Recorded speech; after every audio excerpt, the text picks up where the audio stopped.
Karine Triboulet, bonjour. Bonjour. Quel bilan vous dressez de cette opération, le mois sans tabac en Côte d'Or qui a eu lieu fin octobre, début novembre? Le mois sans tabac, c'était vraiment une première dans toute la France, donc une première pour nous aussi en Côte d'Or. Et ce qu'on peut dire, c'est que ça a vraiment bien démarré, et si bien démarré que ça va recommencer l'année prochaine, donc enfin cette année en 2017. Donc aujourd'hui, c'est la journée mondiale sans tabac.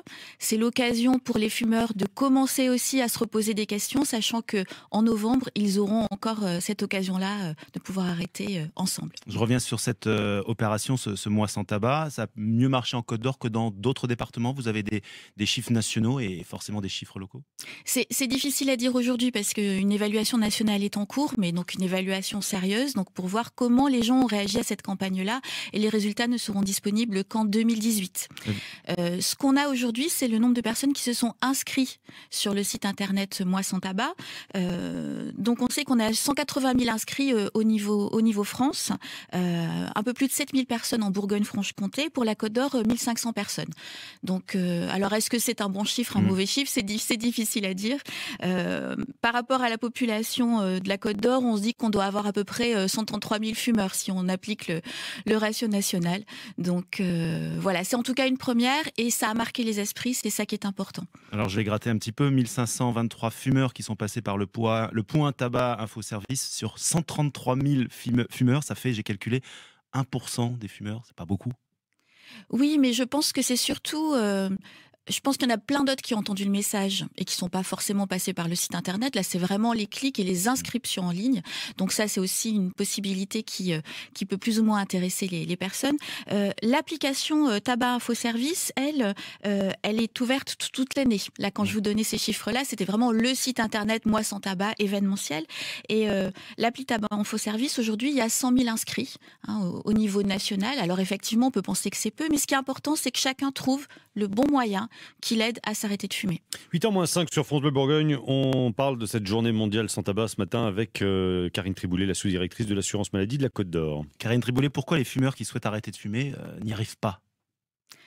On dit, les spécialistes disent qu'il faut plusieurs tentatives d'arrêt pour avoir vraiment une réussite. Des fois, il faut arrêter 6 fois, 7 fois.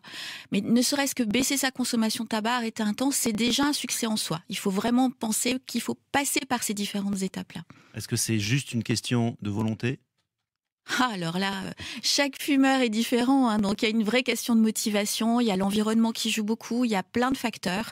Et à un moment donné, les conditions sont réunies pour que ça fonctionne. Et il vaut mieux essayer. C'est toujours ça, toujours essayer, parce qu'à un moment, ça marchera. Alors il faut essayer plusieurs fois, il faut être aussi, j'ai lu, accompagné. Pourquoi c'est mieux d'être accompagné par un professionnel de santé lorsqu'on souhaite arrêter de fumer? Alors, beaucoup de fumeurs arrêtent tout seuls, donc ça, il faut pas le négliger aussi. Mais l'accompagnement est là pour ceux qui en ont besoin. Donc le médecin traitant en premier lieu, c'est le premier recours. Des personnels qui sont formés, des tabacologues, parce que derrière, ce qui est important, c'est aussi l'écoute et comprendre les leviers de sa motivation et qu'est-ce qui va pouvoir nous aider pour arrêter. Et ça, un professionnel est là pour ça. Et pour nous aider, il y a les substituts. Qui peut délivrer justement ces substituts nicotiniques, c'est ça? Nicotiniques. Nicotiniques, voilà, merci. C'est juste le médecin ou non, maintenant les médecins, les infirmières, les sages-femmes peuvent les délivrer. Donc voilà, une future maman, par exemple, qu'elle n'hésite pas à demander à sa sage-femme cette prescription-là, parce que c'est fondamental pour le bébé qui est à naître. Et parmi les traitements pour arrêter de fumer, on en parle ce matin sur France Bleu Bourgogne, il y a l'hypnose thérapeutique. Est-ce que selon vous c'est un traitement qui marche, qui est reconnu par l'assurance maladie? L'assurance maladie ne va pas rembourser ce traitement-là. Nous, on rembourse un forfait de 150 € de substitut nicotinique et puis les consultations chez les professionnels de santé. Mais après, c'est à chacun de trouver ce qui lui convient. C'est vraiment ça le message, il n'y a pas de recette miracle. Les dernières questions, Karine Triboulet, je vais vous demander de répondre uniquement par oui ou par non. C'est parti. Alors, première question, vapoter, c'est meilleur pour la santé que la cigarette, oui ou non? Oui. Est-ce qu'il y aura un nouveau mois sans tabac? Vous y avez un petit peu répondu tout à l'heure. Oui. Ce sera quand, au mois de novembre? Novembre. Novembre. Est-ce que vous fumez, vous, Karine Triboulet? Non. Donc, je n'ai eu de problème avec la cigarette? Non.